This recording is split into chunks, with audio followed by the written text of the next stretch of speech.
Hey guys, it's Stefan McMillan. And Justin, we have so many new segments for you, Watson. And you're listening to episode 7 of Exposure, a half-hour sit-down with some of OnLine's newest and exciting content creators. And today's guest is Will Huddleston. He's been on YouTube for almost 7 years. I think 7 years, actually. And he makes a lot of different content. And let's start the show.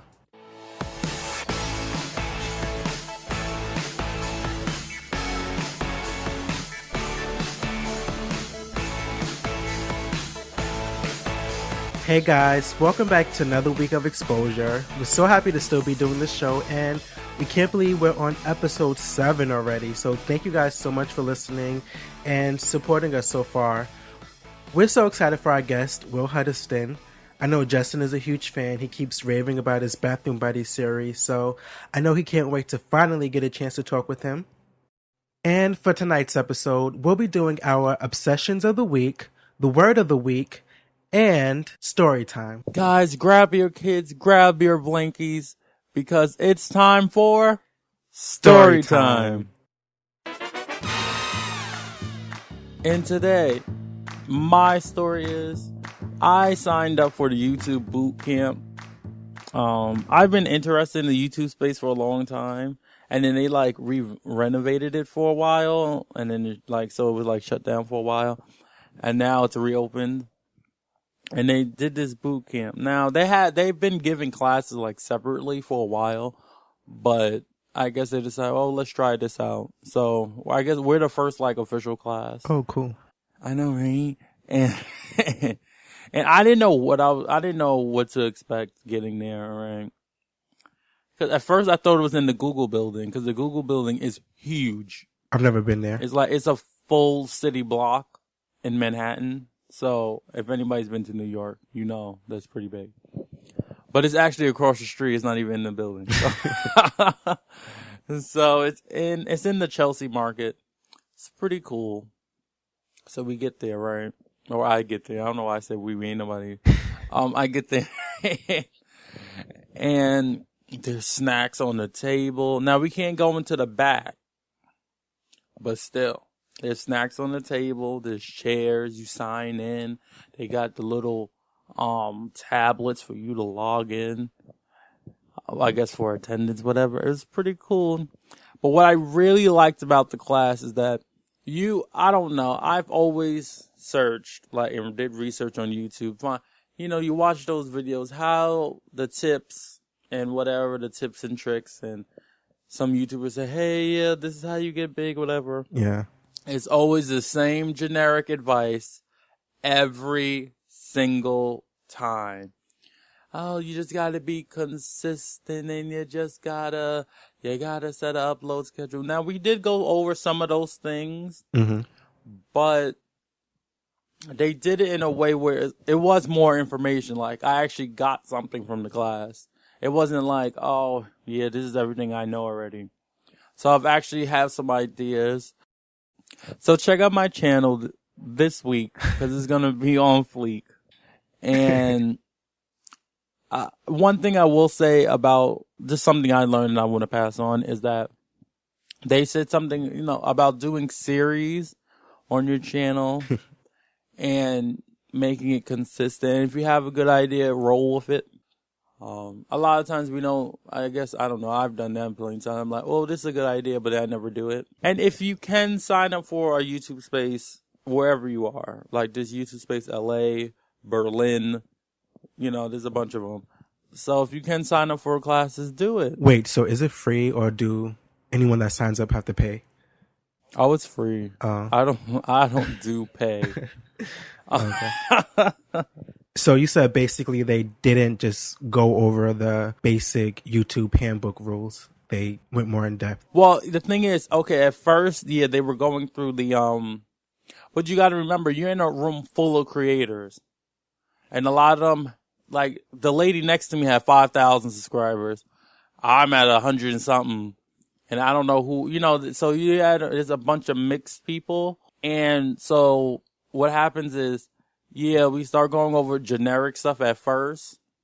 But then they give you like an hour of Q&A where you can ask them whatever you want. So then that's when you kind of dig a little bit deeper. And then they also do exercises too where you talk to other creators about your channel and stuff. So you end up getting a lot more out of it than just going. So who were the experts that were giving the advice? Oh, I don't know his name. Oh, so was no one recognizable? No, but you know what? There's a channel, right? Are we cuckoo now? I don't know if anyone's heard of it. He's a Muslim YouTuber. He was actually there. He wasn't there at the class, but he was actually in the YouTube space, which was cool. I mean, he's not a huge channel, but it was still cool to see some, just a random YouTuber. There's probably other YouTubers there, but I just didn't know who they were. So if anybody wants to sign up, where can they find information? You can Google YouTube space, or you can go to youtube.com/YT/space, and it'll bring up a website, and it'll have all the different places like New York, Tokyo, London. Or you can tweet them at YouTube space. And we already know calling YouTube is impossible, so. And that was my story time. I felt productive after the class. Oh wait, there's another story. I walked to the YouTube space, and on my way back, this guy had fell. An old guy had fell on his bike, and I helped him up, and I'm just like, wait, bystander effect, where are you? Like, I just jumped into action. Where are you, bystander effect? And then this other guy came and he tried to help too, and then he did too much. It was a very good Monday. For it to be a Monday, it was a very good Monday. And now we're going to give you some quick tips about something on YouTube. Are you ready? I will try not to make it extremely generic, but some people do need generic advice. Yeah, beginners, people who haven't been on YouTube that long. We'll be right back. After these messages, we'll be right back. So everybody loves online shopping, and everyone pretty much loves Amazon. I know I do. It's so convenient and easy to use. Well, now you can do your regular shopping and support exposure by using our affiliate link. That's j.mp/slowlist. Use our link and just shop as you usually would. It's free, easy, and you'll be helping out the show. That's j.mp/slowlist. That's SLWLIST.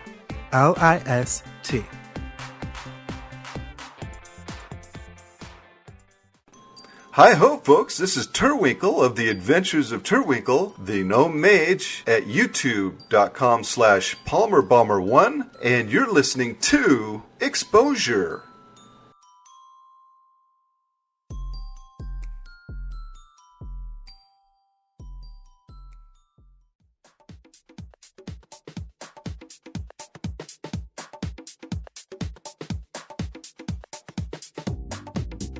And we're back with our guest, Will Huddleston. Thanks for coming.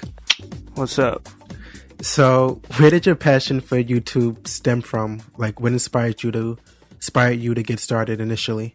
I watched Shane Dawson on YouTube, and he was this normal, everyday guy making stupid, silly videos, and I was not doing very well in school. Not so much grade-wise, but just friends and being popular, and no one really listened to me, so I turned to the internet to get my points across and to try to be entertaining, which I failed at, but, I've been going at it for like 7 years, and I would like to think that I've gotten better through that time. 7 years? Yeah. So, how did your family and friends react to your channel, if they know? Well, when I first started YouTube, actually all the way through high school, it was sort of them making fun of me. They'd tell the teacher to turn my video on in class whenever we had free time, and that was very uncomfortable because the teacher was like, "Oh, this is so funny," and the kids are like, it's not funny. It's, you live in the South, and being unique is not, it's frowned upon in Arkansas. So my family, when I started, at first they were like, "Oh, get off YouTube. There's going to be some pedophile that finds you, and you don't need to be making videos. They know where you live now, and they know what you look like, and you're screwed. Throughout the time, they got more comfortable with the idea of me being on the internet, so that's pretty much it. So I guess it's fair to say that it's been hard to find like people to collaborate with where you're from. Just very, very recently, I've found other people who do close to what I do. But yes, throughout the years, really, it's been no one but me on my channel. And just now am I actually getting some support here where I live. You know, people have decided that they wanted to start YouTube here because they knew I did YouTube, and I gained somewhat of a following on YouTube. So they were like, hey, I'm going to be on YouTube too. It's a cool thing to do now. And I would like to think that I started that in my town, which I probably didn't, but I'd still like to think that I did. It's the first one to do it here, that's for sure. So for someone that's never seen your videos, how would you describe them to them? Describe my videos as just weird. I started out doing just straight up comedy, and I didn't really write. I just did random crap on the camera, just being stupid. Now it's more structured. I try to branch out and do tech videos, and I try to do comedy videos. And right now I'm kind of working on a TV web series called Miserable. It's been about a 3-year project, and it's still very, very in its early stages, but I would like at some point for that to come out. And I don't know, I'm getting more into serious stuff and actual acting, whereas used to I did stupid stuff and edited the crap out of my stupidity. So do you think YouTube should be majority like family friendly? Because it's kind of not now. Well, I mean, I think there should be more features in order to censor things, as there's not anything to really censor a kid from watching videos right now. I think they should bring back the ability to have show ratings, what they used to, where it's red, yellow, and green. You know, greens for, all audiences, yellows for maybe PG-13, and reds for total raunchiness. And I think that should be instituted again, but, I don't know if that's going to be instituted anytime in the future, but I think that's a fantastic idea. Because you don't want an 8-year-old kid watching a Bart Baker video, and it's like, Mom, what's a dick?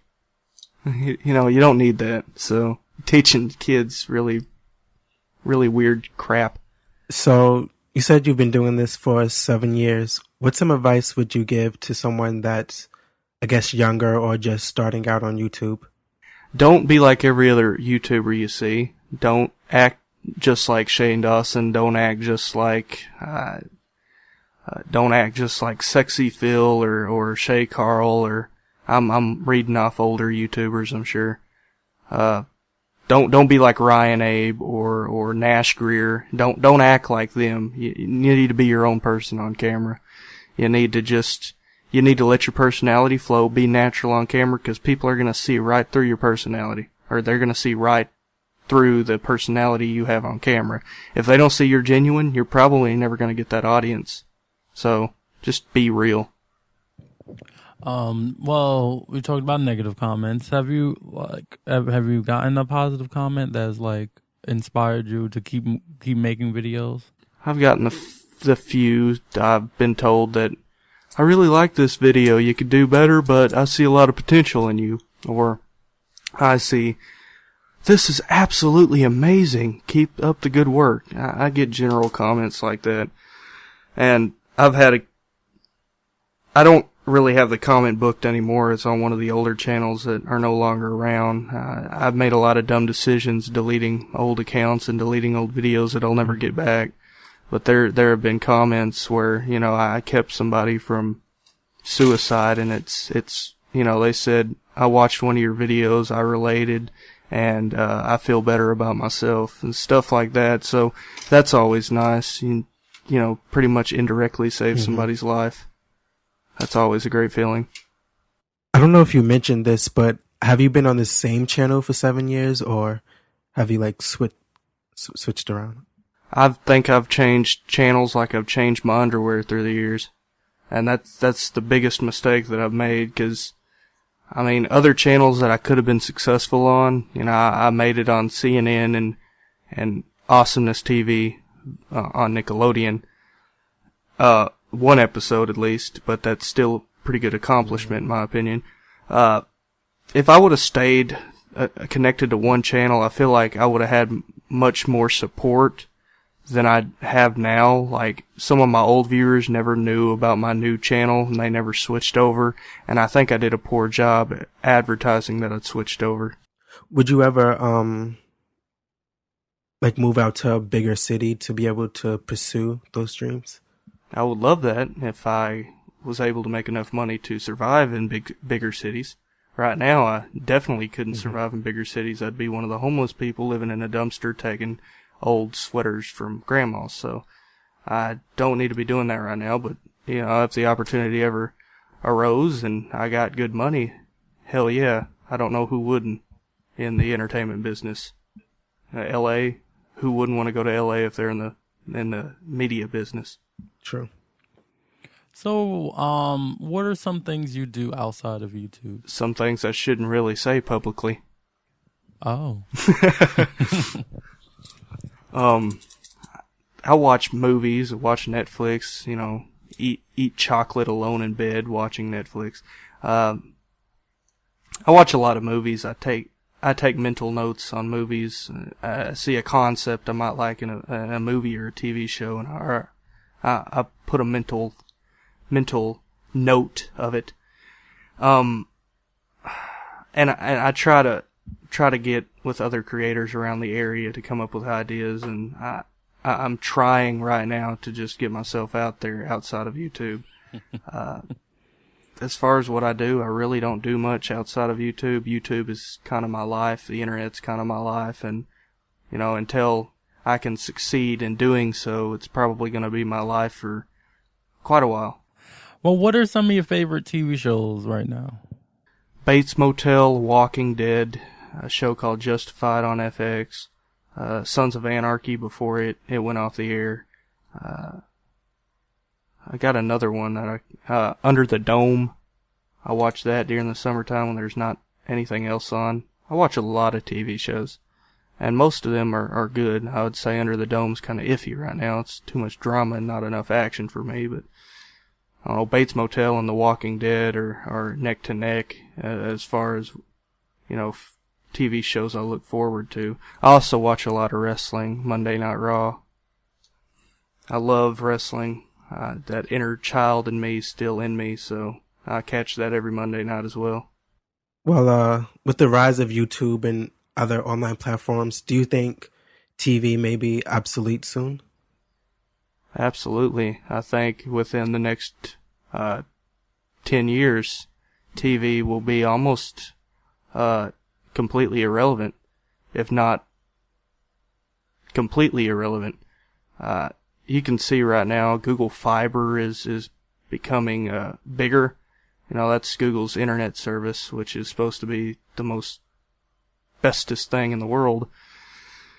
And, I mean, the internet's being spread out, you know, further and further, and there's a lot more content going on the internet, a lot more creators turning to the internet, and a lot more original web series coming out, and yes, I truly do think that television's going to be dead within the next decade. Are you on a network right now?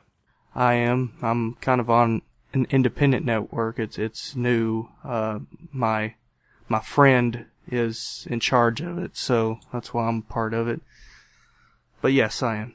Okay, well, I was going to ask if you were, I guess, on a bigger one like Full Screen. Do you feel like those companies still have a place on YouTube, unless if they're not focusing on the bigger channels? Like, do you think smaller channels can benefit from them? I don't think smaller channels really do benefit on the networks. I think it takes special attention from a network in order to make smaller channels more popular, and that's why I'm with the people I am now.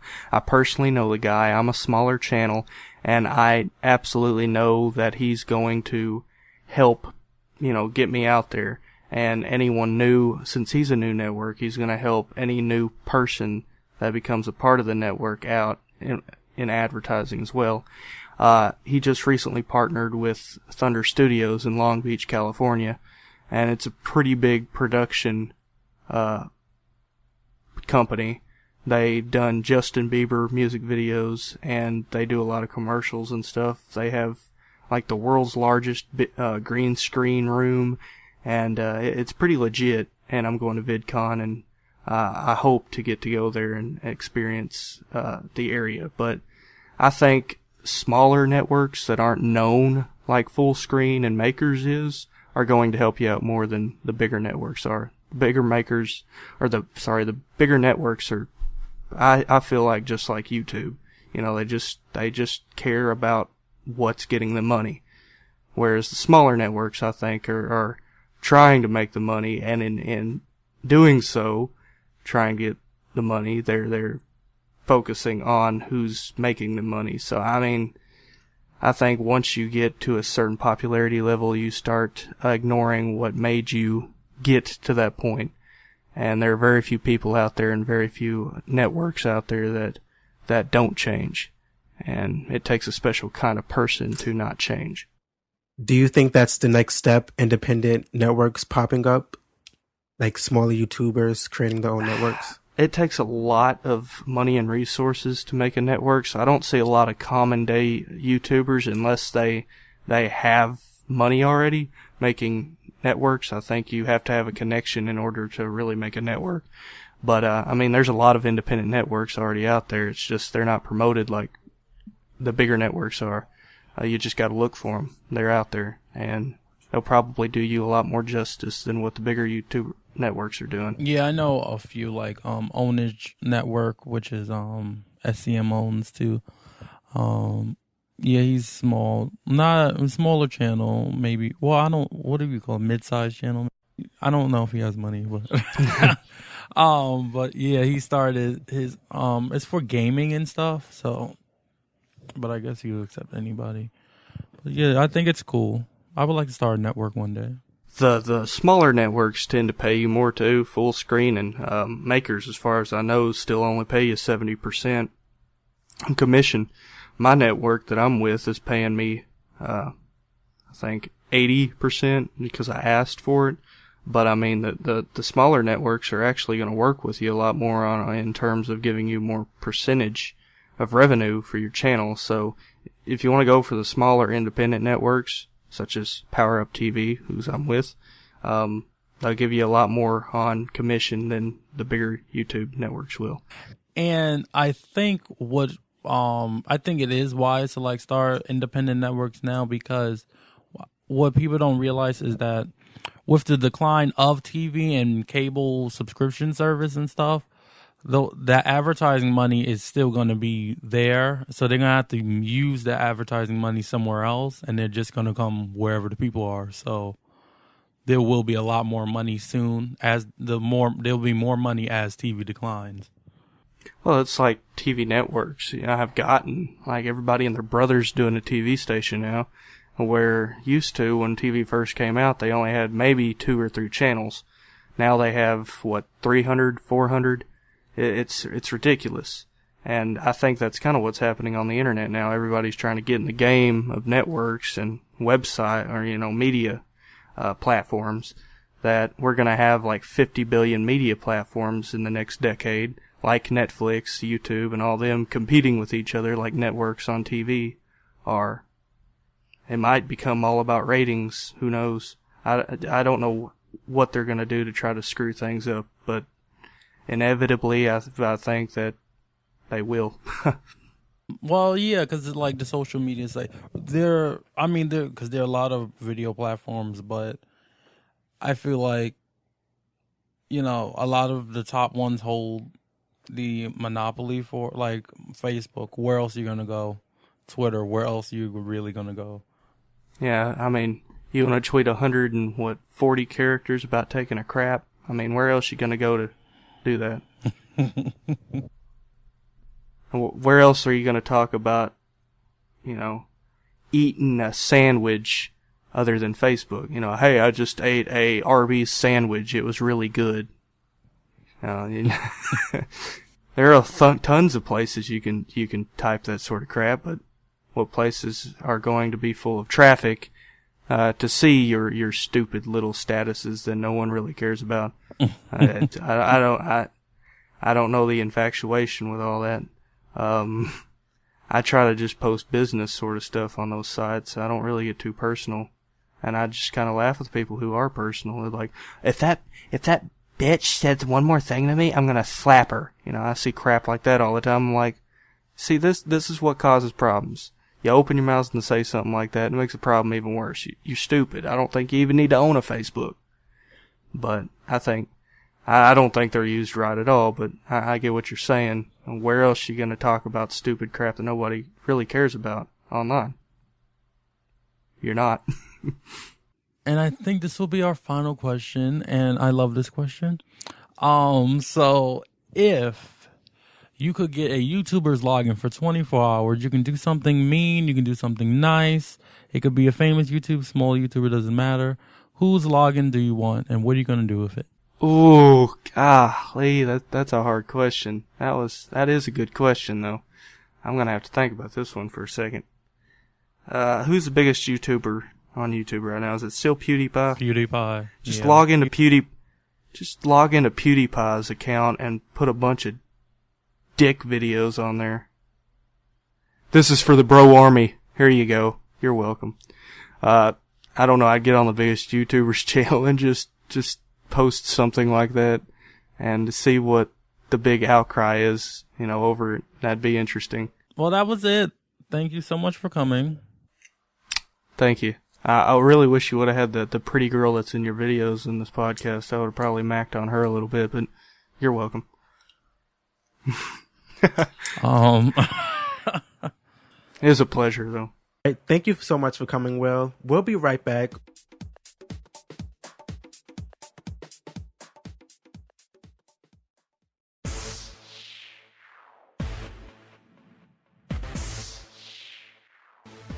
Hey guys, it's Stefan. Hope you're enjoying the episode so far. Justin and I are now making it easier than ever to get your exposure fix. Along with YouTube and iTunes, you guys can now check us out on TuneIn, Cast Roller, and Double Twist. Just search Exposure with Stefan McMillan and Justin Watson. And now, back to the show.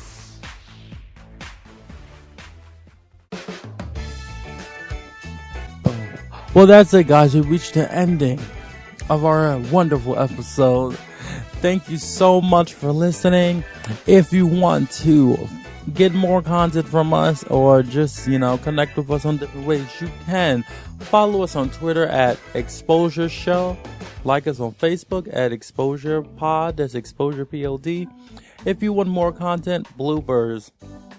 Sometimes we cut out parts of interviews because they don't fit. If you want to know more about your content creators, be sure to visit us at youtube.com/slowlistinyourface. That's youtube.com/slowlistinyourface. SLOWLISTINYA face. Or you can visit our blog, exposurepodcast.blogspot.com. Thank you so much for our guest, Will Huddleston, for coming. It was great having him. Hope to have him in the future. You can find Will's channel at youtube.com/TheWilliamHuddleston. Thank you so much, everyone, for listening again. If you can leave us a rating on iTunes, and if you want to support the show and keep us going, and maybe help us produce better quality content for you, please head over to patreon.com/slowlist, and you can donate $1 if that's all you feel we deserve, or that's all you can give. Thank you so much, and we'll see you on the next episode of